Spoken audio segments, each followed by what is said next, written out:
Seenaan keessi dheeraadha. Asuma namni tokko bakka takka dogongoree isinitti himne taanaan achi dhaabdan ija keenyaan salaannaa nuun jedhan. Shartii jalqabaati. Anammoo isarrallee xiqqeennan qaba. Inni xiqqoon irra jira. Garuu sagaleen xiyyeetu ta'e isaa tara. Sagaleen akka xiyyiitii kanatti wanni jedha. Namni waan godhu dhabe sa'atiin isaa dhumtee daqiiqaan dhumee sakandiin dhumee maayikiroo sakandiin dhumee waan silaa herregaa gadiitti wanni jedhe mataa isaa achi baasee akka kaameraan dursee isa argu ta'a. Haala rislii kan suni maayini. Zaad podcast. Zaad Fatrina. Fatrina wedding collection.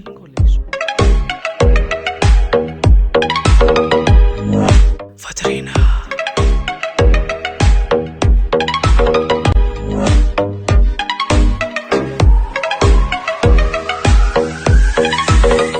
Fatrina wedding collection.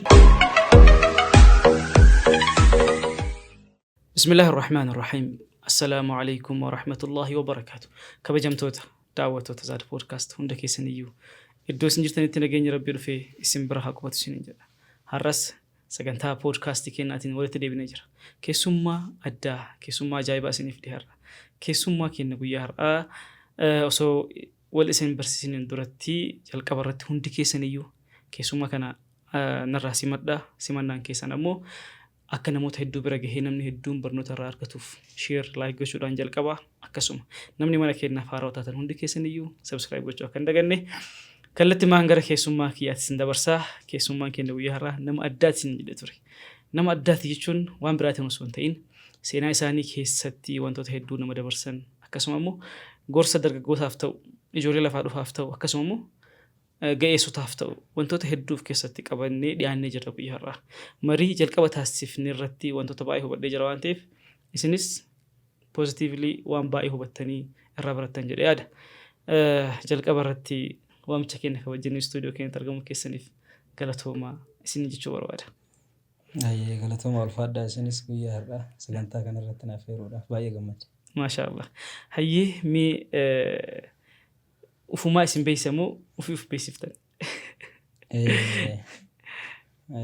Kalachittuun ta'a. Intaami. Mee kan maqaa keessanii sunummaan dursaati. Maqaa keessan irraa bakka dhaloota keessanii isin himaatii waan itti aanaatu hima. Maqaan kiyya Xaahaa Ahmed Muhammad jedhama. Dhaloonni godina Baalee Aanaa Harannaa Bulluq. Iddoon dhaloota Aanaa Harannaa Bulluq jechuudha. Taana ammoo adeemsa keessatti aan. Hayyee Xaahaa Ahmed jedhani isaanii nuun Sheekh Xaahaa jennaani hawaasni naannoo isaanii keessatti argamu namni isin beeku Sheekh Xaahaa jedhee isin waama.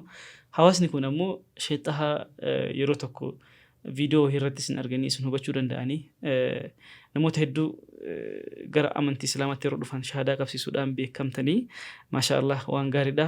Sheekh Xaahaa jechuun barsiisaa diinii Islaamaati. Imaam Masjid Abu Hurairaati. Abu Hurairaa jechuun magaalaa Roobee naannoo yuunivarsiitii kan argamu jechuudha. Akkasuma immoo Hafizal Qur'aan imaama san qofaa miti hojjetaa baankii Hijiraati damee Haji Kormee jechuudha. Kana hunda qabataniiti kan isaan jiranii mee bohaacahii hedduu argite namni akka bakka tana gahu. Bohaacahii keessan irraa osoo hin ta'in kan jalqabu ani barbaade ammatti Masjiidni Abu Hurairaa naannoo yuunivarsiitii jiraachuu waliin wal qabate dargaggeessaan baay'inaan kan inni guutamu. Maal fakkaatame haalli dargaggeessaa waliin naannoo sanitti isinillee imaama ta'uu waliin naannoo san jiraachuu waliin jechuudha. Jalqaba akkaataa gara Masjiida Abu Hurairaatti dhufuu danda'e irraa sii ka'uu barbaade. Xiqqoo daawwattoonni keenya wanni irraa hubatan waan jiruufi ka'umsarraa. Ani barataa kutaa 12 ta'e iddoo biraatti barataa tureetti barataa kutaa 12 gaafa tureetti masjiida san dhufee akka carraa masjiida yeroo san guddaa amma jiru kanan turre masjiida qorqorroo ture achi salaatee yeroo laalu haalli masjiidichi keessa jiru yeroo saniif na gammachiifne masjiida qorqorroodha. Akkasuma keessi isaatis baay'ee sirraa hin jiru. Barataa kanneen yoo ilaalu ammoo naannoo godinoota adda addaa irraa dhufanii bakka kana jiru. Jiranii.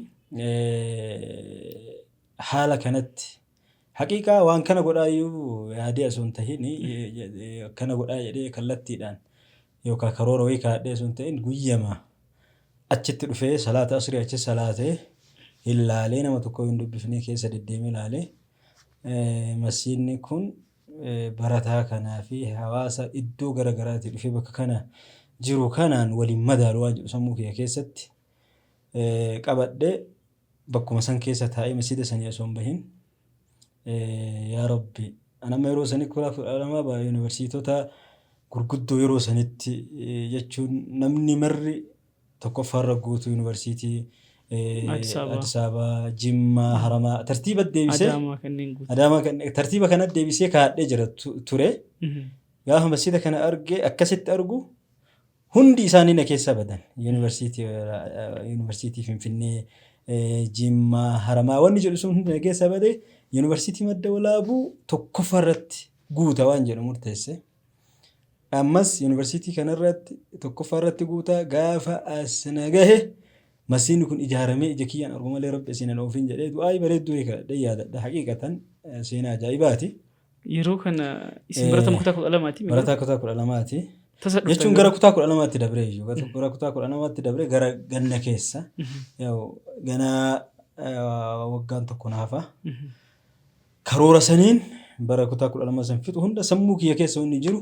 Madda Walaabuu Yuunivarsiitiidha. Hundi isaanii keessaa ana keessaa badanii ergasii gaafa dhumarra carraa yuunivarsiitii filannootti seennu ijoollee hiriyoota kiyyaattu jira warri an sirritti isaanis qo'achiisaa ture ka waliin qo'annu ka waliin dubbisnu ka duraan yuunivarsiitii kanneen tartiiba waliin deebifnee kana guunna jenne an yuunivarsiitii Madda Walaabuu tokkoffaarratti ho'itaan jedhu akkamitti yeroo san haarawa yuunivarsiitiin kun dhugumatti jechuun. Namni baay'een hawwii isaan qabu. Hawwii isaan qabu namni baay'een maqama isaatuun dhageenye yuunivarsiitota gurra qaban kanatti deebuun waan jiruufi na ajaa'iba. Yoo xiqqaate garuu amansiisa ijoollee 5 yuunivarsiitii warra hiriyoota kana waliin jiran nama 5 yuunivarsiitii kana tokkoffaarratti akka guutan godhee akkasumatti akkuma nu guunnetti carraan tokkoffaa yuunivarsiitii Madda Walaabuu argachuu nagahe akkasiin gara yuunivarsiitii kanaatti dhufee erga dhufee ammoo dhufee masjiida kanatti yeroo sanitti jamaa jiranii walitti makamne ergasii ammoo yeroo sanii imaama nama biraatti ture gaafa dhufu sanitti nama biraatti ture akkuma carraa ta'eet turtii ji'a 3 booda imaama masjiidaa ta'ee itti fufe jechuudha barataa ta'ee allattii saniini achirraa yeroo sanirraa eegalee yaanni isin qabattanii dhuftan sun karaa isinii banaa jira jechuudha. Karaa naa banaa jira carraa jechuun anima yeroo sanitti waan kana godhee masjiida kana yookiin jijjiirama wayii fidaa osoo hin ta'in sammuma kiyya keessatti bakka wanni kun waliin madaaluma jedhu irraa kaasee yuunivarsiitii kana tokkoffaarra guuta as nagahuu qaba waan jedhu kana murteessee erga dhufe ammoo gaafa ji'a 3 ta'u imaama masjiidaa ta'u barataa yuunivarsiitii ta'e imaama masjiidaa ta'uu carraa argadhee itti fufe jechuudha kallattii masaniini waan ankaleessa yaadaa ture saniif carraa naa banaa dhufe. Akkasuma akkuma ayyaadetti carraawwan gurguddaanii fi baay'ee nama gammachiisan dhufanii masjiidni sun har'a sadarkaa har'a irra isin argitan kana irra jira. Achi keessatti ammoo shabaabaa wajjin dargaggeessa kanaa wajjin muuxannoo dura tures waan qabuufi bifuma bareedaan haga har'aatti deemaa jirra waan jedhu barbaadeeti. Maashaallah gaafii kiyyarraa baataniiti seenaa ajaa'ibaatiin nu jalqabdan murannoodhaan wanni jalqaban kamiyyuu galma hin gaha keessattuu rabbi keessa jiraannaan du'aa itti kadhanaan jechuudha. Maashaallah wallaahi waan guddaadha. Mee gaafii kiyya jalqabaatti sin adeemu haala amma jirutti walitti dhufeenyi keessanii fi shabaabaa fi ammoo masjiidaa shabaabaa fi jechuun yuunivarsiitiin naannoo san jiraachuu waliin wal qabatee jechuudha. Maal fakkaata hawaasa waliin shabaabni? Carraa kanaan hawaasa naannoo masjiida Abi Hurayraa yookiin masjiida yuunivarsiitii maqaa jedhulleen yaamama. Baay'ee galateeffachuu barbaada. Maaliif jennaan uummata iddoo garaagaraatii yeroo gara yerootti naannawa san dhufanii jechuun sababa yuunivarsiitii waan dhufanii fi tajaajila iddoo salaataatii fi waan garaagaraa iddoo sanii argatan tokko jechuun uummanni kun shababa naannawa sanii dabalatee hawaasnis hammatee bifa bareedaan walitti bu'iinsi tokkoo fi wal dhiibbaan tokko osoo hin jiraatin bifa itti fufeen jira jechuudha. Gammachuu bareedaan bifa ajaa'ibaatiin akkasuma ammoo dargaggeessi yookiin shabaabni humni naannawa san jiru kuni humna bilchaate jechuun hin danda'ama. Jechuun chaalenjii garaagaraa keessa dabree haga sadarkaa yuunivarsiitii gahee waan ta'eef yoo ati achi ilaaltu mataan isaanii gurraacha dargaggeessa fakkaata malee keessi isaa arrii baase jechuun hin danda'ama. Sababni isaa chaalenjiiwwan baay'ee keessa warra dabree muuxannoo garaagaraa qabanii jechuun baakgiraawundii yookiin duuba isaanii saboota garaagaraa afaanota garaagaraa akkasuma gartanii sanyii garaagaraa irraa dhufanii aadaa waan achi qabanii san wayitti as dhufan ammoo namni hunduu waan as jiru kana qabatee bifa saniin deema waan ta'eef bifa bareedaan walitti hidhama bareedaan barnoota diinii akaadaamii walitti qabatanii bifa saniin socho'aa jiranii. Kanaaf akkasuma gartanii dargaggeessis iddoo garaagaraatii dhufuudhaan bifa ajaa'ibaatiin wal hammatanii deeman waan ta'eef waan baay'ee nama gammachiisu jechuudha. Sochiin dargaggeessi naannoo sanitti irra jiru. Maashaallah. Jabaachuullee qaban kana caala. Inshaallah waan kanaa olitti irraa eegama keessattuu barattoota yuunivarsiitii irratti bobba'anii jiran hunda isaanii biyya kamiyyuu jiraatan akka amantiittillee akka hawaasaattillee wantoota baay'eetu irraa eegama waan ta'eef bakka jiran hundatti jajjabaachuu qabanii. Kanatti aansuudhaan information dhaga'ee ture. Sheexahan yeroo irratti barataa diinii islaamaa qofa turan. Mee yeroo sanitti barnoonni diinii islaamaa akkam ture akkamitti ammoo gara barumsa akaadaamiitti dhufuu dandeettan laata? Kanarraa osoo qooddanii. Gaafii gaariidha. Haqiiqaa waan amma itti na gaafatte kana xiqqoo ammas akkuma reefii duubatti achitti si deebisuu barbaada. Sababni isaa ka'umsarraa namni bu'uura wahii irraa ka'a. Bu'uura gara barnoota akaadaamii fi diinal islaam kana walitti qabachuuf wanni sababa tahee sheeka nu jalqaba irratti alif jennee qaraane ganduma kenna ganda harannaatti Sheek Badri Muhammad nama seenaa dheeraa qaban biyya Sumaalee kanatti Haji Asaffaa wajjin biyya Sumaalee kana turanii achirraa gaafa galan kallattiidhaan hifzii qur'aanaa markaza guddaa dhaabanii iddoo seentara qur'aanni itti haffazamu haga ammaattu xaaliba baay'eetu achirraa baha. Isaan kanatu gaafa calqaba nuti alif jennee bakka sanitti qur'aana kana eegallu bu'uura wahii nu keessa kaa'an calqabni isa kana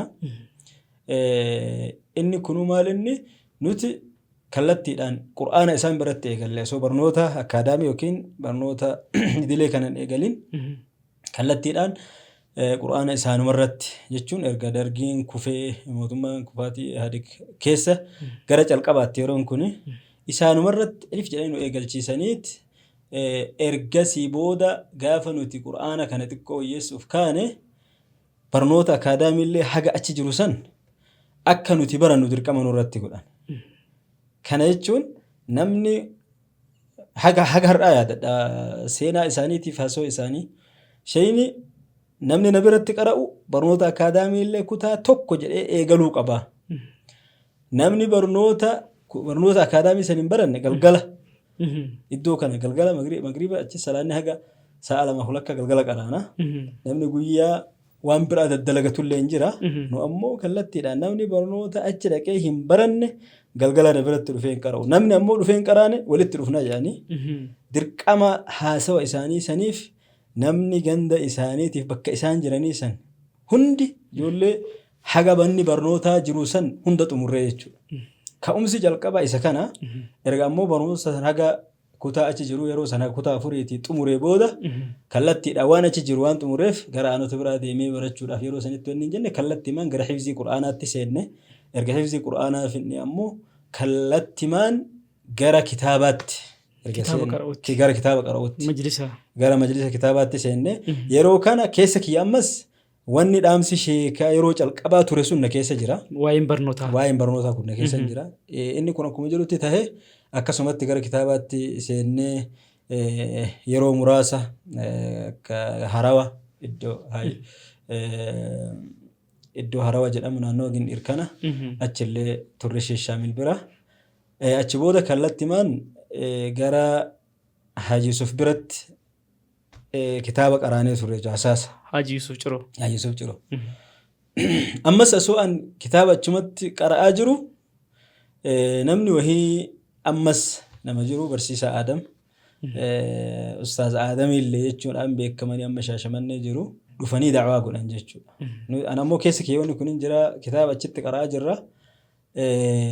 Yeroo kanatti barnoota akaadaamiitii fi barnoota diinal islaam kana wal bira oofa jedhanii fakkeenyota baay'ee kaasanii warri barnoota akaadaamii qofa barattan barnoota diinal islaam baradha. Warri ammoo barnoota diinal islaam kana qabdanis isin fayyada waan ta'eef barnoota akaadaamii kana baradha waan jedhan kana gorsa bareeda wahii guyyaa wahii masiidattiin kennanii sammuu kiyya keessa waan jiruuf fakkeenyota isaan kaasan irraa waan baay'ee nama gagammachiisuu fi nama kakaasu jechuun barnoonni faayidaa akkamii akka qabu. Nama bu'aa barnoota diinal islaam isin barattan kana hin beeyneef barnoonni akaadaamii kun isin fayyada. Kanaafi qaama gartanii waan isin harkaa qabdan kana hin beeyne biratti ittiin gartanii hawaasa san barsiisuudhaaf warra barnoota akka diinal islaam isin qabdan kana hin beeyne ittiin barsiisuudhaaf waanuma islaamummaatu ittiin hubachiisuuf barnoonni akaadaamii barbaachisaadha waan ta'eef baradha waan jedhan kana kallattii sanitti da'waa bareeda wahii godhanii yeruma san sammuu kee keessa na seene barnoota kanneen lamaan addaan hin hambisu waan jedhu bu'uura gaafa duraa shayini jedhanii jira har'a ammoo kallattii kanaan ka'uudhaan bara san qofa ture waggaa itti aanutti geessituu baafadhee asaasumatti barnoota akaadaamii fi barnoota islaamaa akkasumatti wal bira itti fufee jechuudha. Kanaaf yeroo sanirraa kaasee barnoota lamaan osoo addaan hin baasin sadarkaa haga yuunivarsiitiitti dhufe jechuudha. Kana keessatti seenaawwan bal'atu jira. Bal'inaan haasa'uu dandeenya inshaallah. Mee seenaa keessatti dhokatan ni jiran beekamaadha. Waan hedduu gabaabsitanii waan himaa jirtanii seenaa keessatti dhokate yoo jiraate himuun barbaachisaa ta'ee hawaasa barsiisaa taanaan osoo keessaa nu himaa deemtanii natti tola. Seenaa keessatti dhokate calqaba qur'aana hifzii xumurree ganda keenya sanii ka'u seenaa ajaa'ibaa wayitti ture. An xiqqaadha baay'ee xiqqishuudha xiqqaa ta'ee qur'aana eegalee qur'aana dura ijaan qara'aa turre qur'aana eegalee gaafa ji'a 8 qur'aana hifzii waliin gaheen har'a takka jedhee eegalee ji'a 8tti jiini 8 har'a wayita jedhan qur'aana xumuree sababni hifzii gaafa calqaba maal godhe qur'aana dura ijaan laaffifnee yeroo san daa'imummaa waan qabuuf baay'ee waan biraatti waan hin yaanneef baay'ee nan rakkifne qur'aana ijaan anqaaccessee arginaan shayini warra duraan hifzii fixee irra deebi'u jira. Warra duraan hifzii fixee irra deebi'u kana wajjin qara'uu dandeettaa qara'inaan jedhan. Haqiiqatan haga ammaa obboleeyyan kennan sun iddoo garaagaraa jiru. Namoota sadarkaa babbareedarra jirantu jira. Kanaaf akkasii jedheen baay'ee xiqqoonni na jedhee shayini ufumaatti nagaa hin dandeettaa waliin warra qur'aana dura hifzii fixee irra deebi'e kana wajjin itti eegale gaafa jiini 8 har'a jedhan an isaanii irra deebiidha. Anaaf ammoo hifzii calqabaa ka achi duraan haffazin waliin gahe jechuudha ji'a 8tti. Gaafa ji'a 8tti an waliin gahu isheen illee akka baay'ee narraa gammadanii. Haqiiqaa namoota gaafa san akkaataa da'waa itti godhan kan irraa baradhe namoota baay'eetu jira. Akkuma qur'aana haffazu kanatti kulli hadiisa waan namni masiirratti dubbatu ammarumaan haffaza. Bakka akkana achi dhageeffadhe hin haffaza waan sanii. Waan namni har'a jum'atti yookaan da'waa godhe galgala waan san akkasuma koppii godha. Garuu bu'uura irraa kitaabaaf hin baane guyyaa tokko seenaa ajaa'ibaa asuma akkasitti wanni jennu qur'aana hifzii irra jirra. Shayini imala wahii deemuu barbaadani. Imala wahii isaan deemuu barbaadan kana keessatti wajjin deemnu malee na jedhanii hin deemne. Bakka san geennee guyyaan jum'aadhaa an iddoo akkanaatti deemee salaata ati ummata kana wajjin deemii masjida akkanaatti dhaqii salaati jedhanii lafa xiqqoo achi naannoo keenya san keessa achi fagaatu sorbira jedhanii lafa san masjida yeroo san masjida citaa wayiitu jira masjida citaa kana guddaa ohii ijaaranii keessa salaatanii asii qorqorroolee hin jiru. Hayyaa nama ajaa'iba jum'aa kana salaatanii wayita geessan waa'ee arjoomaa kanarratti sheeyni erga khutbaa godhee salaachisee ka'ee booda waa hirmaachisan waa'ee ijaarsa masjidaa. Yeruma kana an futuuna daa'ima xiqqashii wayiti yoo ilaalan futuun maal lafaa ol ka'ee إن الحمد لله نحمده ونستعينه ونستغفره ونعوذ بالله نمني هندنا أجايبنا الآن شيء كلين هي يمسيفنا شيء نمو مركاني أكاد اللي ولا له إيمان لا له حاجسي إيمان أبدا نمني هندو دعوة قولي أما اتفوف حاجة ما يا ده أنا ما قرآن قروا ملي كتابة الرا وذكر به قروا نمني جري كانوا أنا من جاء بالحسنة فله 10 أمثالها ومن جاء بالسيئة فلا يجزى إلا مثلها وهم لا يظلمون تجلوا كان من جاء بالحسنة فله 10 أمثالها نمني تولتو تكدلجي أرجمه ربي قرآن دتشا دي بسافي وانجلوا كان دعوة قول إيه أرجو ما وانجلوا كان نمني وانكب سوتشي أكسي قول إيه أما سيجايبا ويتأن وان كان جيسك وأنا ما جبوده بقى إرجع جيسك يا موت أبغى مالي وان برام بيكو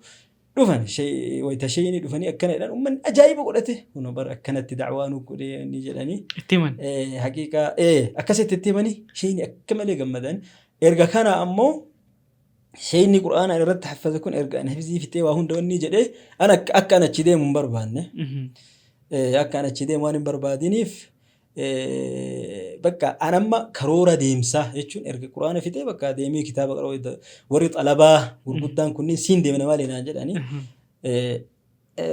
لكن شيكتي مريض روم راس بوده بقى عن ديما كنا بقى يشون وري سلال ولين حفظ لكم مري ديما وانت في هذا أما يدردا شيء هذا ديم سكية كان بربان طه على رسلك كان جلان على رسلك جتشو كان حق أما ناقلوا دي روسن ناقلوا دي أما يو أن لالو على رسلك شيك جتشان جلان كان يو أن لالو ما الجتشو لا دي إمديس قالوا ديم سكية جيبوك برو ديما جلاني التيمي جلا أما أتشي فانا إساني وردو في ديمي هي مقافة دي هدي ويتان تريهاتو أما تاهان nama agartanii akkaan jaalatan eessuma kiyya tokko jira ta'an kun hin deema jedha akkan deemne kun asittuu dheengadda waliin deemne da'waa godha kanu masjida agartanii da'waa godhe kanaaf ilmi yoo taate asittuu barataa jira deemuun qabu jedhanii garuu an haqiiqaa waan muradheef asoo shayni naan hayyamin asoo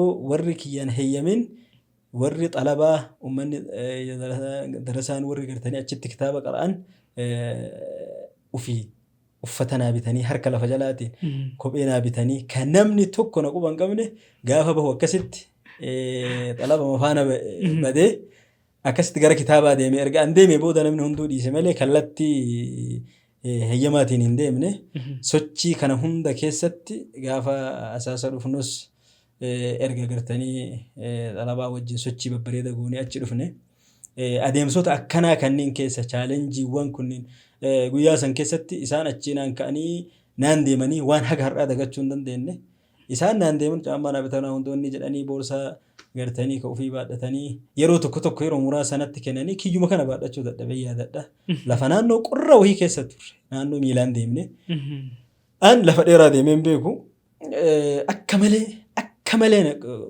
qorradhe haga waa nyaachuu dadhabee harkaan na nyaachisan akkan harki kun qorra jechuun bar qorra sochii olii gad harki kun akka akkana jedhe asin jedhu achin jedhu bishaan wudu'a kan ati ol fuudhee akkana inni jedhu ana keessa harkarraa gajjiga malee uummata akka hodhachuu hin dandeenye yeroo san guyyaa san ni yaadadha quraan ibiddi gamaa gamanatti bobeessanii jidduu san ciisee halkan san akkasi bule akka malee na qorrachiise lafa imala dheeraa ho'i deemne na dhukkubee yeroo muraasa isaan natti kennan san baachuu dadhabee kaleen akka hamaa na dhukkubee namni gaafas naan deeme sun obboleessa kenna ammas shee hajji jedhama naannoo doolaa kana jira haqiiqaa na waliin rakkate ofii mallaqa keessaan qabu an ammoo baay'ee harkatti miidhame dibame dhibee kiyya san bakka wahii na ciibsee haga deemee masjida deemee abboo nama akkanaa waliin deeme inni maal cinqama shee kan heeyyamsiifne warran heeyyamsiifne asoo waan akka namni tokko heeyyame fuudhee deemee yoona harkatti waa ta'e waan jedhu kanaan cinqame booda akkasitti haga masjiida dhaabatee naa kadhatee dhibee sanirrallee yaalamee fayyee kallattiidhaan haga sochii kitaaba qara'uu keessa seene adeemsi seenaa keessatti dhokate chaalenjii akkanaatiin waan akkana qabaata. waan akkanaa keessa Alaa rislikaan suni maayini? alaa rislike jechuun mee suutuma deemii jechuudha achi as naa gale alaa rislike jechuun suutuma deemii hin jarjariin deemsaaf hin jarjariin naan jedhan tasgabbaa isan.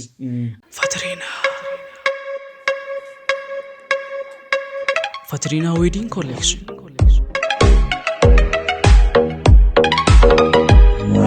Fatriinaa.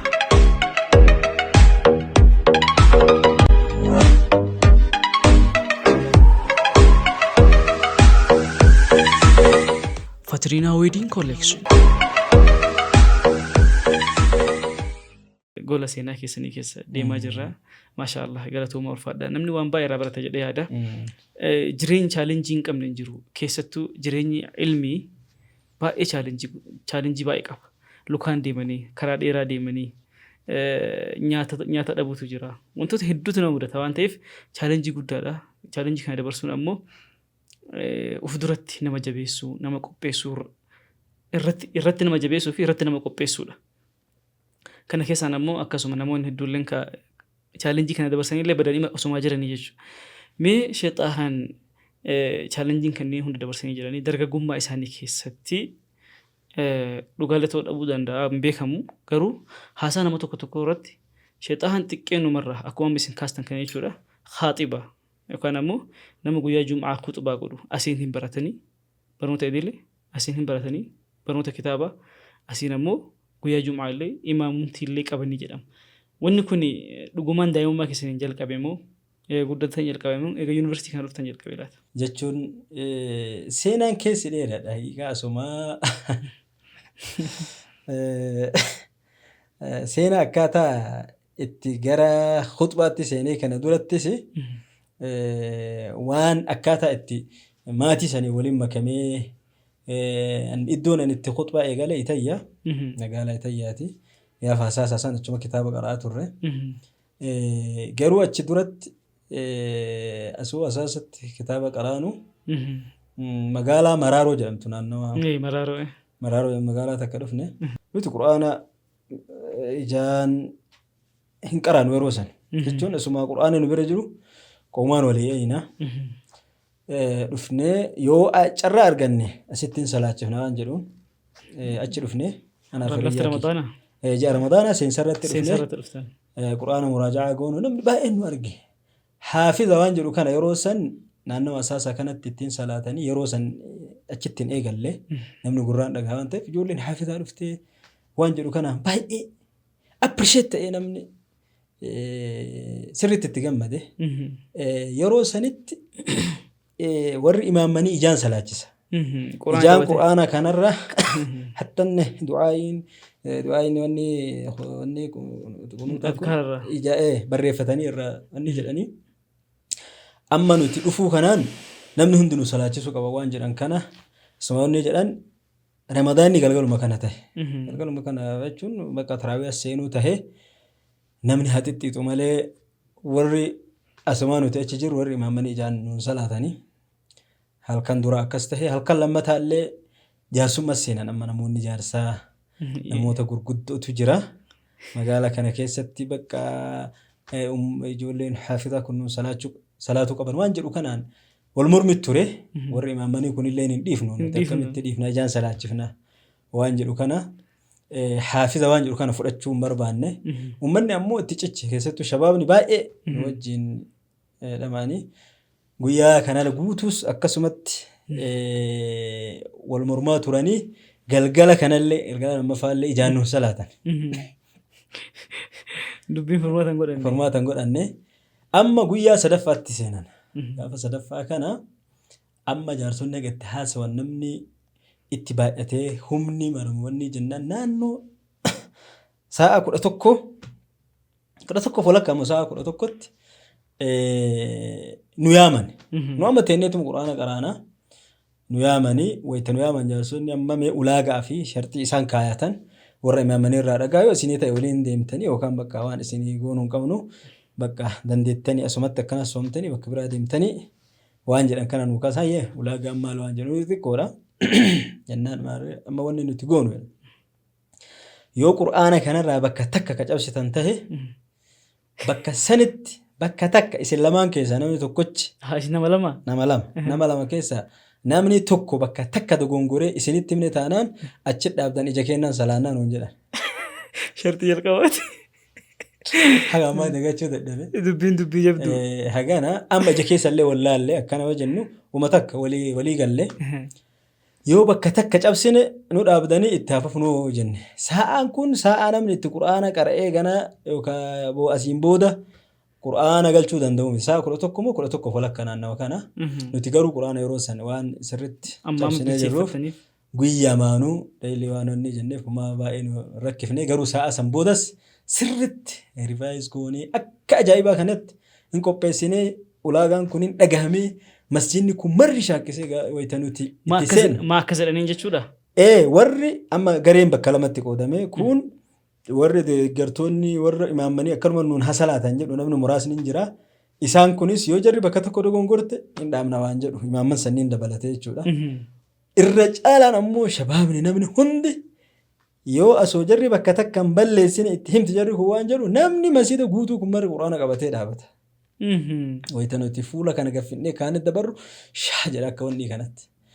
Amma akkasii kitaaba quraana qophaa'ee namni kun marri wanni jedhe itti seenne wayita itti seenu gurbaan hiriyaa kiyyaa kun ammas Shaaroon jedhama. Naannoo Shaashamannee kana jira amma jireenyaan inni na dura itti seene wanni calqabaa kana asoo bakka takka ittiin himin cabsee bahe. Namni wayita salaama baafatee inni as deebi'u gammachuun ajaa'iba. Fuulli namaa ifa.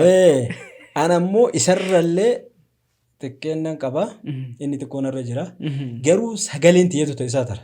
Sagaleen akka xiyyitii kanatti wanni jedha. Garuu uummanni wayita itti seenu kana namni baay'ee rifate. Wanni kun dorgommiidha. Bakka jechuun sababa kana haqiiqaa guyyaa sana waan ajaa'ibaati itti seenee anillee bakka takka osoo natti hin himin halkan san erga nuti dabarsinee booda bakka takka wanni hin cabne haafiza ramadaana achi guutuu achi salaachisu taane itti fufne yeroo sanirraa eegalee haga har'aatti masjiidni sun haafizaan salaataa jiran jechuudha. Amma bakki an jechuu barbaade iddoo kanatti haadha Muhammad tanaan rabbi isaanii haa araaramu daara akhiraa deemanii jiru amma isaan akka wanni itti hiriyaan kiyya sun yeroo tokko tokko isaan bira gala. Sababni isaaniis ilmuma gartanii isaa Muhammad kanatu isaan bira ta'a. Isaan masjiidatti nu dhiyaatee nu dubbisee fuudhee nuun gala baay'inaan isaan galaanillee nuuni jedha. Akkasuma wal baranne yaakaan yeroo kaan achuu Muhammad kun pirezidaantii jechuun yeroo san mana murtii anaasa gara basaasaa irratti hooggansarra jira. Akkasitti yeroo san achitti wal barre achi yoo hasaasatti deebitan bakki amma barbaade bakka kana yoo hasaasatti deebitan na bira teettan nuun jedhe isa biratti gariyaa isa bira taa'a achi booda masjiidatti achi booda isa bira gariyaa taa'a kitaaba qaraana. Amma marsaa itti aanu carraa kanas amma galgala wayita galmee dalagu waan tokko tokko waliin inni jennaa haga san barnoota baradhe kanallee inni jedha. Barnoota akaadaamii kanallee barachuu akka hin qabu yeroo san achitti taasawaa ture. Yeroo san akka an barnootatti deebi'ee inni jijjiirraadhaan gara Itayyaatti deebi'e. Erga inni gara Itayyaatti deeme ammoo an achumatti waggaa tokkoof nama biraa achumatti qariyaa manamuu bira galaa akkuma inni ta'e barnoota itti fufe jechuudha. Mujammaa taaliim iddoo jedhamu madrasaa sanitti kutaa 5 itti fufe. Amma haga kana khutbaa gochuun jalqabne kitaaba jechuun qaraatuma barnoota baradha. Gaafa yeroo an waggaa tokko achitti baradhu Muhammadin kun ammallee na biratti baratta waan ta'eef gaggeessituu si baasee Itayya waliin deemna naan jedhe. Bifa saniin achi ka'ee maatii isa wajjin anilleen achitti amma kitaaba nahwii wahii nama sheeka wallooti yeroodhaaf Itayya yeroo san dhufanii jedhanii cinaan kitaaba isaanirratti qara'aa achi geggeessituu baafadhee erga dhufe achumatti barnoota akaadaamii kana itti fufe. Erga dhufnee bakka amma masjiida naannawa istaadiyeemii jedhamu. Masjiida istaadiyeemii jedhama. Masjiidni sun achitti salaatuu eegallee amma namni na beeku hin jiru. An barnootuma akaadaamii barachuu malee waan biraatiin baay'ee hin beekamu. Sheen ijoollee hafizaa lamaa waliin salaachisanii Sheek Kamaal jedhanii biyya Sacuudii kanas turanii ammallee deebanii imaama achiiti. Asuma akkas jedhu gara ramadaanni gara dhumaa gaafa gara ashrii awaakiraatti achi deemu ashrii boodaa kana kurnan boodaatti achi deemu tahajjuda salaachisuu barbaadaa jedhee nama sheeka kanaan. Sheen nama xiinxallus illaallaa naan jedhan ayyee jedheen. Itti deebi'e guyyaa nama biraas shayyee laallaa naan jedhanii. Tahajjuda halkan calqabaa isaa wajji anaaf isaantu eegalee. Isaan amma na laalanii yoo ani hin ta'in na baasuu barbaadan malee baay'ee waan hin beekanii. Haqiiqaa gaafuma ramadaana tahajjuda halkan jalqabaa waliin fufne kana irraa gammadanii. Amma achi booda taraawii illee halkan tokko na seensisuu eegaleen baruma kana ashrii booda kurnan booda kana booda akkasumatti tahajjuda san akkasuma waliin salaachifnee yeroo tokko illee seenaa inni jedha. Akka carraa ta'e ijoolleen hafizaa warri salaachisan sun achumatti barnoota illee tokko nama kutaa jaha waliin barataa turre yeroo san waggaa itti aanutti jarri lachuun deemanii an waggaa sanirra sheeka waliin ramadaana salaachisa itti fufe.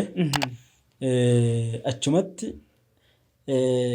waggaa tokko yoo akkas turu mu'azzini masjiida ijoollee Jimmaa wayita nama bareeda ammallee inni gadhiisee deeme. Gadhiisee gaafa inni deemu yeroo inni deemu kanatti ummanni qaata adeemsa kiyyallee arganii anammoo qo'annaalee masjiidumatti qo'adhe gara biraan deemu bakka nama biraan barbaannu sa'aatii barnoota keetii inni jettan mu'azzinallee sima goonaa naan jedhanii mu'azzina ta'ee itti fufi amma. Ramadaana salaachisaa. Shayini jira waan ta'eef. Shayini hin jiranii mu'azzina ta'ee itti fufe. Salaatowwan shayini hin jirre mara anuma salaachisa rakkoo hin qabu. Achi duratti osoo gara azaanaa kana hin dhufin dura asuma mu'azzinni kun jiru guyyaa wahii waa nu qunnaman. Wanti nu qunname akka an gara khutbaatti itti dhufuu jalqabe. Shayini sa'atii khutbaan dhihaate jechuun gara khutbaan dhihaatetti mu'azzinatti himanii bilbilanii an har'a natti hin tolle waan jedhu kana itti himan. Sa'aatiin dhihaatee jira. Yeroon dhihaatee jira. An ammoo kitaaba risaalaa wanni bareedduu harkaa qaba. Wayita isaan itti himaniif nama barbaadanii namoota sheekota ulamaa naannawa san jiranii isaanitti himuuf yeroon hin gabaabbate. Namni ammoo sheeka jiranii bakka irratti salaatanatti fakkaata. Namuma xalabaa wahii namu kitaaba qara wahii khutbaa godhe jedhaniin. Wayita amma siida ol seenu nama kanaan khutbaa godhe jedhanii minbara koree jira. Inni minbara koree mu'azzinni azaanaa jira. Amma mu'azzinuma azaana Allahu akbar jedhee azaana jiru kana namni khutbaa godhuuf kore kun aadaa inni namnummaan dhabameeti malee itti gammadee yookiin ammoo itti qophaa'eeti miti. Gubbama sanii ijumaan na yaame. Ani amma kitaaba lafa kaahee sunnaa hidhadhaa jedhee akkanatti jiru naan jedhe dura naa galuu dide. Naan jedhe. Inni amma na yaamuu kanaan akkaataan na dhibe. Namni kun amma jarjarumaan mu'azzinummaan akka wati godhi khutbaa godhi jedhee malee baay'ee itti yaadee yookiin inni jedheeti miti. Hagasi yoo akkanatti inni hagga naan galin akkam jechuu barbaade. Naan jechuu naan galin achirraa bu'uudhaaf achi garagalee. Khutbaarraa. Isin dhufaan jirtan? An ammoo naa galuu waan dhabeef sakkattiidhaan akka na yaameen ittiin dhayne inni achi garagalee bu'uuf achi gara duubaan akkana gabbu'anii achi garagallaan amma kitaaba kee qabadhee seenee inni gubbaan bu'ee ani irratti bahee guyyaa san khutbaa godhe jechuudha. Guyyaa san khutbaa hin godhe guyyaa san khutbaa eegalee jechuudha. Akkaataan gaafas kitaaba waan inni jedhamu godhee khutbaa godhee hin bu'ee adeemsa kanaa fi waan anuma godhe kana sheekatti illee himanii shayini haga duraa caalaa fudhatama isaan biratti argachaa dhufee yeroo kaan booda mu'azzina ta'e bakka isaan ittiin jirretti salaachisuu imaama tahuu itti fufee achi booda ammoo sa'atii baay'ee shayini iddoo garagaraa wayita deeman an ji'a tokkoon barataadha gara kaaniin erga mu'azzina ta'ee kallattiidhaan inni yaa jedhu malee khutbaa akkasumatti godhaa ture jechuudha. Akka imaama itti aanaatti tajaajilaa ture jechuudha.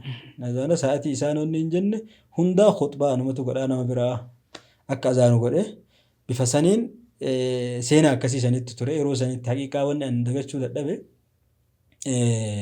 gaafa kutaa 8tti kallattiidhaan khutbaa itti fufiinsaan kan godhuu eegalee kutaa 8 kanatti kitaaba khutbaa kanallee hin qabu sheekuma faarraa fuudhaa bakkuma garagaraatti wanni jedha akkasumatti khutbaa godha yeroo san iddoo wahii achi keessatti iddoo itti uffata jijjiiradhuu fi iddoo bareedoo itti jira mudawwaraa amaamaa uffadhee ijoollummaa qabaadhu malee khutbaa godhee geessee wayita achi bahu asuma keessatti yuunifoormii kee jijjiiradhee asuma baha wayitaan bahu kutaa 8 namni baay'een jechuun namni yookaan haarawa masiita saniif ta'e yookiin anan beeyne jechuudha. Karee fi sammuu nama biraati waan jedhu gaafii itti ta'a jechuudha. Inni dhagahaallee jedhan isa fakkaata. Namni kun ammoo namni na beeku maal isin imaama kun khutbaa gootanii jechuun rabbuu diin kana gahu isinii kennee ijoollee waliin maa deemtan achi booda sanillee chaalenjii sanillee cabsee kutaa 9 taree gaafa kutaa 9 illee yuunifoormiin adda. Yuunifoormii kana uffata ittiin khutbaa godhe kana jijjiiradhee yuunifoormii biraa godhadhee baha baratama fakkaadhee namni gaafiin akkanaa kun anumaaf deema. Achumatti gara kutaa 11tti dabre yeroo gara kutaa 11tti dabres yuunifoormiin adda bifa saniin namni gaafiin kun naa dhiyaachuu maal isin namni na beeku maal isin maa barattan jedhan maa barattanii osoo hin tahin khutbaa gootanii isin namaa ganaa ijoollee waliin waan jedhu kanatu itti akka waan dhagahamu haqiiqatan jechuun namni jechuun maali kun sadarkaa kana guddaa diin kanaa rabbi isinii kenne ganaa ijoollee waliin kana keessa barattanii waan jedhu kana gaafiin akkanaa kun hin ture haqiiqaa chaalenjii sanis akkasumatti dabre erga ammoo keessattuu gaafa kutaa 9 booda naannoo san masiinni naannoo sanitti haayiskuulitti fi pireparaatooritti dhiyaatu isa waan ta'eef barattoonni baay'een isaanii masiida kanas salaatanii yeroo baay'ee isheen jiran malee yeroo kaan anan salaachisaa erga salaachisee ammoo barattoota kana akkasumatti qabadhee deeman akka carraa ta'e wanni haala saniif naa mijeesse warroota yeroo san hoggansa aanaarra jiranillee waliigaltee bareeda qabna kallattiidhaan daayirekteroota mana barnootaa hundaan waliigaltee qabna walitti dhiheenya waan qabnuuf itti gaafatama kaawunsilii barattoota mana barnootaa itti gaafatama kaawunsilii barattoota yeroo sanitti na godha waan ta'eef carraa kanaaf fayyadamuudhaan anasitti khutbaa godhe kallattiidhaan barattoota kana sheep godhee asoo olii gadi hin gorre barnoonni barattoonni haayiskuulii pireparaatoorii hundi isaanii dhufanii sa'aatii sanitti pireediin takka nu alaan baratama pireedii itti aanu akkasumatti bifa saniin barataa turre seenaa bareedduu wahii keessa turre jechuudha yeroo saniin khutbaa bifa saniin eegale akkasii istiila gammattoo irra jirtan maashaallah. Fatrina Wedding Collection.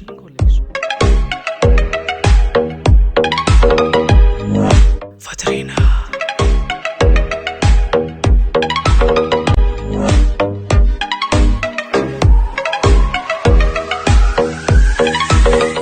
Fatrina Wedding Collection.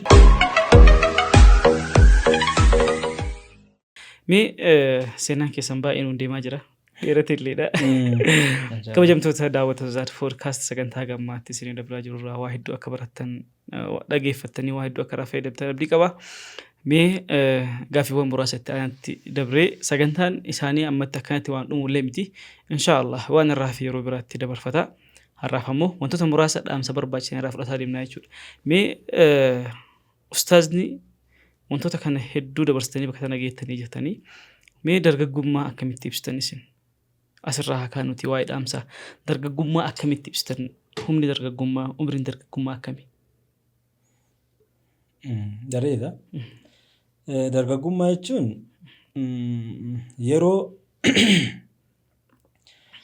yeroo ati akka silaa ta'uudhaaf karoora qabduuf kallattii akka dhagaa bu'uuraatti sii ta'u jechuudha. Kana jechuun namni kallattii badaa wahiitiif karoorfates yeroo dargaggummaa kanatti hojii yeroo san hojjetuun dalagaa yeroo san dalaguun kallattii fokkuu san caafii yookiin dhuma gahuu danda'a. Akkasuma namni kallattii bareeda irratti karoorfates yeroo dargaggummaa kana fayyadamee galma bareeda gahuu danda'a. Kana jechuun yeroon dargaggummaa akka uummanni yeroo tokko tokko fire age warri amma gartanii yeroo ibidda fire age warri jedhu kun yeroo namni waan fedhetti bu'ee akka ibiddi uummata akkaan sodaanni gubee dabarsu sanitti gubee dabarsu akka jechuu barbaadaniiti. Yeroon kun ammoo yeroo life age jechuullee dandeenya jechuun yeroo jireenya kan kee ati itti murteessitu yeroo jireenya kan kee fuuldura maal ta'uu akka qabduuf murteessitee yeroo san keessatti shephuuf goote kallattii wahii qabsiiftee yeroo ati deemuu dandeessu. Kana jechuun wanni hunduu siif dhihoodha.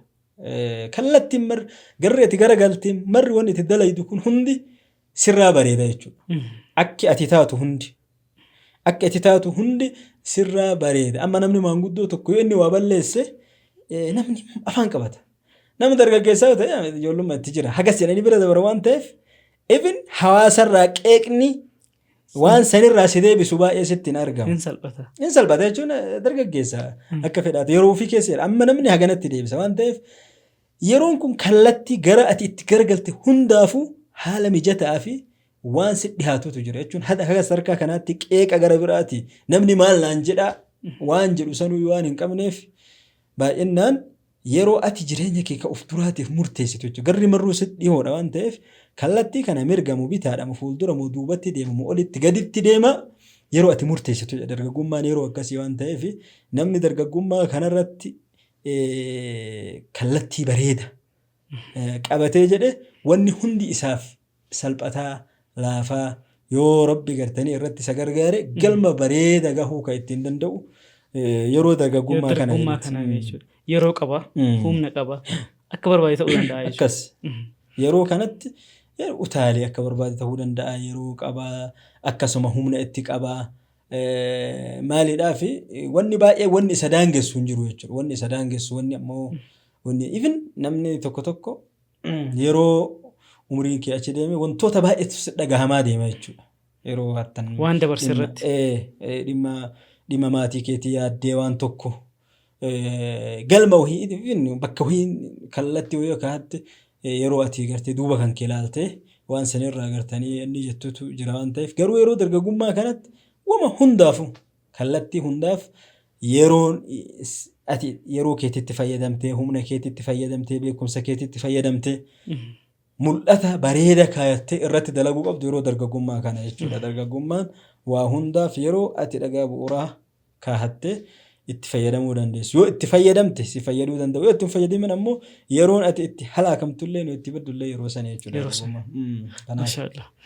Wanni guddaan dargaggummaa keessatti osoo itti fayyadamanii galmaan namaa gahu akkasuma immoo yoo dhiisanillee nama salphisu yookaan ammoo gadi nama buusu waa'ee yerooti. Dargaggummaa itti fayyadamuun akkuma jiru ta'ee dargaggummaa kana keessatti time managementiidha. Namni akkamitti yeroo ofii itti fayyadamuu qaba? Yeroo kana haala kamiin dargaggummaa keessa haala jiruun jechuudha. Ekspiriyaansii keessan irraa kaatanii salphistanii osoo akka shabaabaaf galutti akka nama martuu time managementii kana sirreeffachuu danda'utti osoo naaf ibsitanii. Haqiiqaa itti fayyadama yeroo irratti wanni nama hundaa afaan nama hundaa galuun dubbachuudhaaf jireenya keeti jechuun yeroon wama hunda irraayyuu baay'ee barbaachisaadha. Yeroo keetitti sirnaan fayyadamuu yoo dandeesse galma bareeda gahuu dandeessa waan ta'eef yeroon jireenyuma yeroon ati qabdu kun jireenya keeti waan ta'eef akkaataan namni itti yeroo isaatti fayyadamuu danda'u calqabuma yeroo isaa kana guddaa bal'aa qaba jedhee yaaduu dhabuudha jechuun yeroo kana maayikiroo sekondii fi daqiiqaa bifa kanaan qoqqoodee yeroo kanarraa haga kanaa waan kana godha yeroo kanarraa haga kanaa waan kana godha yeroo kanarraa haga kanaa waan kana godha even yeroo ibaadaa yeroo salaataa عبادة ربي تفقبفته ساعة لربك وساعة لنفسك رسول صلى الله عليه وسلم كان الله فنوكان يرو كنكي الدبافتا وان سلا قرتني وان ربين كيسر بربادو في اللي يرو لفايو كيت تكو إساتين يرو كان تجابسيتي كيت even yeroo boqonnaa yeroo kanarra haga kanaattiin boqadha waan itti boqattu san illee fakkeetti wanni ati itti boqattu sun waan haraama ta'uu dhabu wajjin yeroo boqonnaa keetii boqonnaa waan jettu lafa keettee yoo jette yeroon kan kee kun maal akka inni ta'een argita akkanumatti yoo dhiifte yeroon kun bal'aa si fakkaata waan tokkorratti yeroo kan kee fitta yookiin ammoo wama takkarra yoo asoon oolchine yeroo kan kee fitta jechuudha kanaaf yeroo kana yeroo tokko adeemsa yeroo kana wayita ibsinu warroota amma geebaaf fiigan kana sirriitti ilaaluu barbaachisaadha. Namni bara wama hunda keessaa waa fudhachuun gaariidha. Amma namni fiigee yoo laaltu dhumarra warqii badhaasa adda argachuudhaaf maayikiroo sekondii miti waan achi gadi ta dhumaa santu murteessa jechuudha. Akka fedhe namtichi achi dura fiigaa turu. Dhumarratti fayyadama yeroo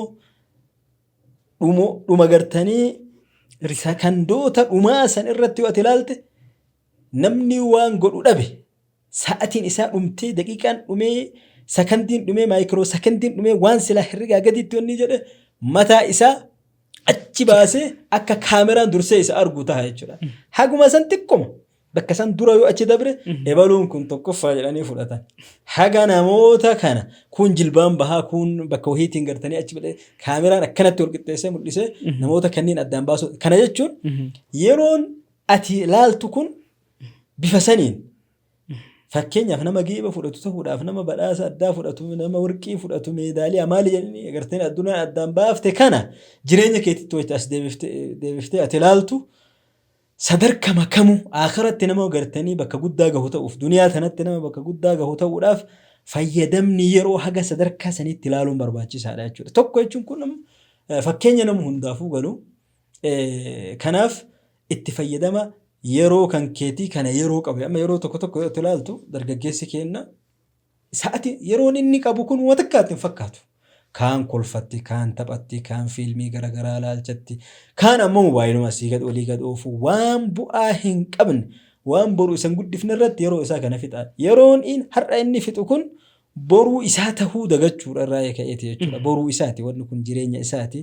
Jireenya gartanii boruu isa. Kanaaf sa'atii isaa kanaaf yeroo qabu kana bifa gartanii adda ta'een caccabsee kanarraa haga kanaa kanarraa haga kanaa kanarraa haga kanaa kana jedhee bifa saniin kaa'ate waan ammoo san yeroo san keessatti barsiisaa tokko yeroo baay'ee haayiskool irratti nu barsiise baay'ee ajaa'iba.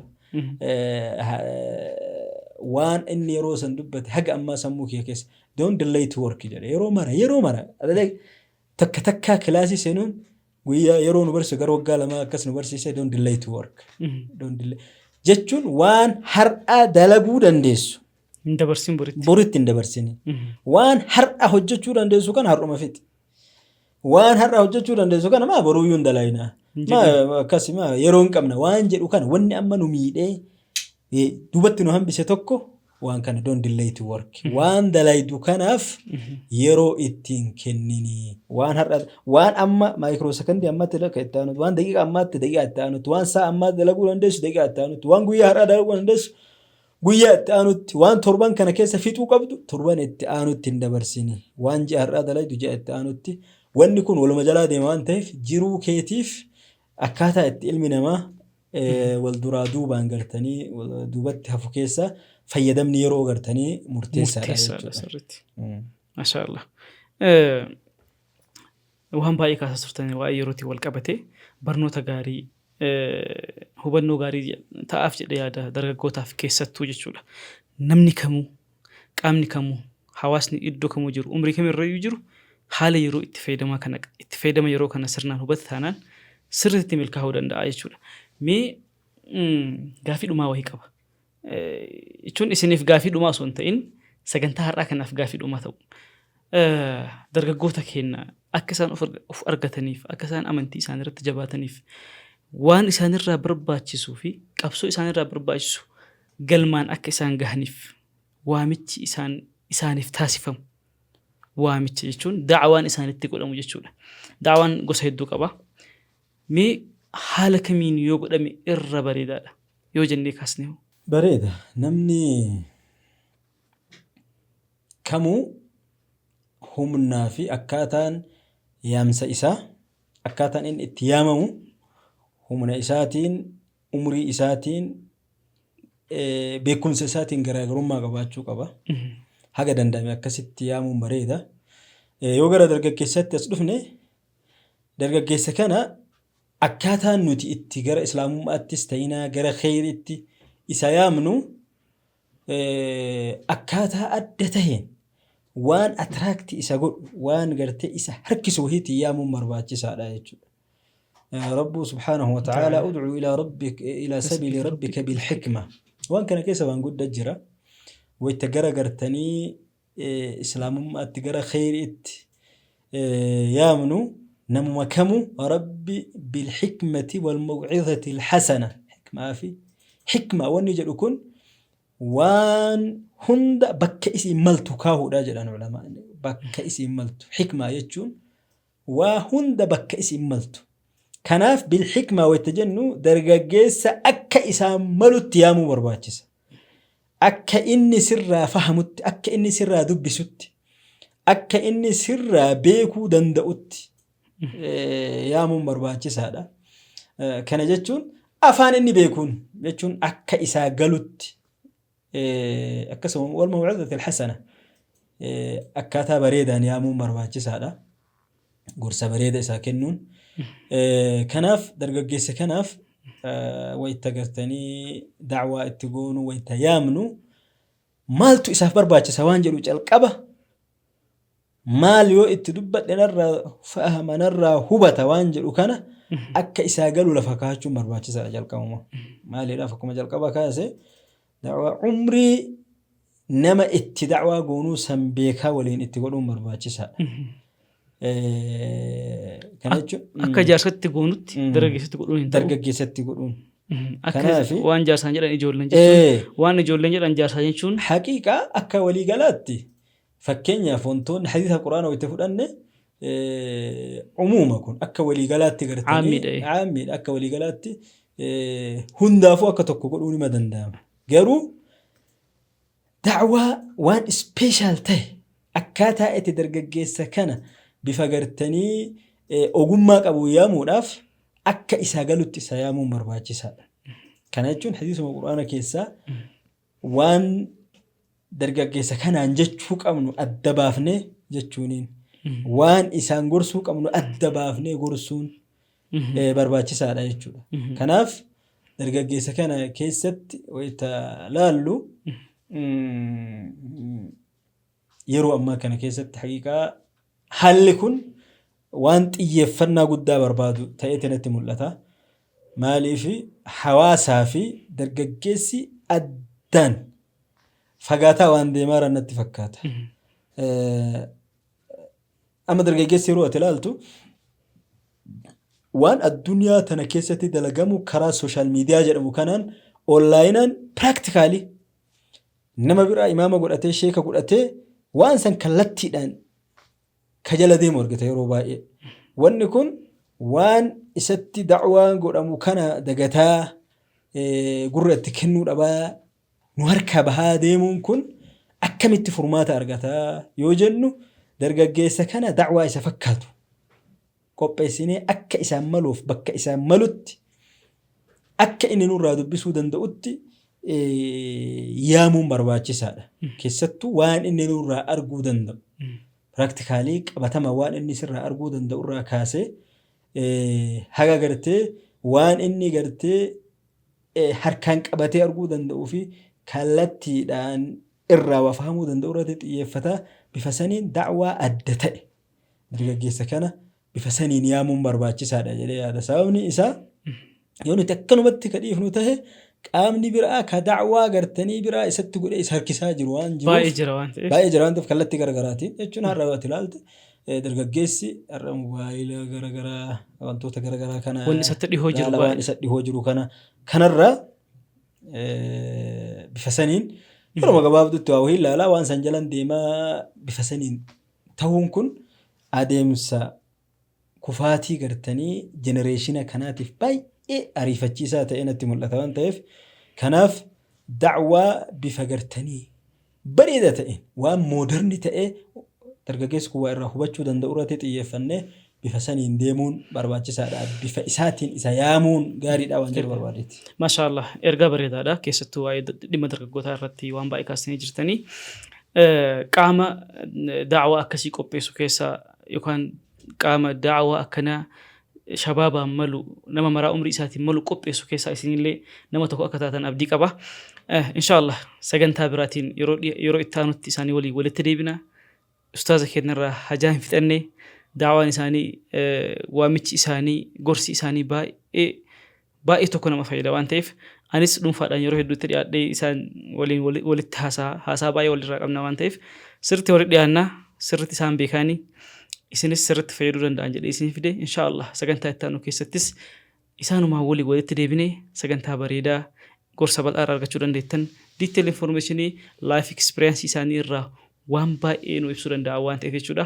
Ustaazaan dhumarratti wanni jetta yoo jiraate dhaamsa walii galaa jennee daqiiqaa muraasa isinirraa fudhannee sagantaa keenya goolabna. Dhaamsi walii gala dhumarratti wannan jedhu warra yuu kaane biyyumarraa kana waa'ee dhumarratti an kaase kana waa'ee fayyadama yeroo kanarratti namni wanni ilmi namaa itti qabxii akhiraatiinis qabxii duniyaa kanaatiinis wal dabru fayyadama yerooti. Akkaataa itti fayyadama yeroo keessanii ammumarra waan jireenya keessan ka har'aatiif jireenya keessan ka boruutiif tahu irratti xiyyeeffadhaati. Wantoota biraa lafa kaa'aa ammumarraa jijjiiramaaf haa qophoofnu jedha. Itti fayyadamni yeroo waan baay'ee murteessaa sakandiin ati har'a tuffattu maayikiroo sakandiin ati tuffattu daqiiqaan ati tuffattu guyyaan ati tuffattu guyyaa tokko maal rakkoo qabaan kun boru iftaanii waggaa kaanitti dabarse waa hunda keessaa si baasa waan ta'eef maayikiroo sakandii daqiiqaa qabdu osoo hin tuffanne hojiirra oolchuudhaan jijjiiramaa fi fuuldura keetiif karoorfadhu akhiraa teetiif duniyaa teetiif gartee karoorfadhu jechuu barbaada. Kanaaf sagantaa bareedaa baay'ee isinitti gammadee isinis galatooma ulfaadha. Warra waliin yeroo dheeraa itti fufee waan guddaa dalagu Rabbiin haa taasisu jechuudha. Inshaallah. Kabajamtoota daawwattoota Zaad Podcast hunda keessaniyyuu sagantaa gammaatti tureerraa waa hedduu akka baratan abdii qaba. Akka walii qooddanii hiriyoota keessanis akka fayyadamaa taasistan abdii isinirraa qaba. Hundi keessaniyyuu galatooma ulfaadha. Haga dhumaatiin waliin turuu keessaniif sagantaa itti aanu keessummaa biraatiin sagantaa biraatiin gorsa biraatiin haga walitti deebinutti wassalaamu alaykum wa rahmatullahi wa barakaatuh. Zaad Podcast.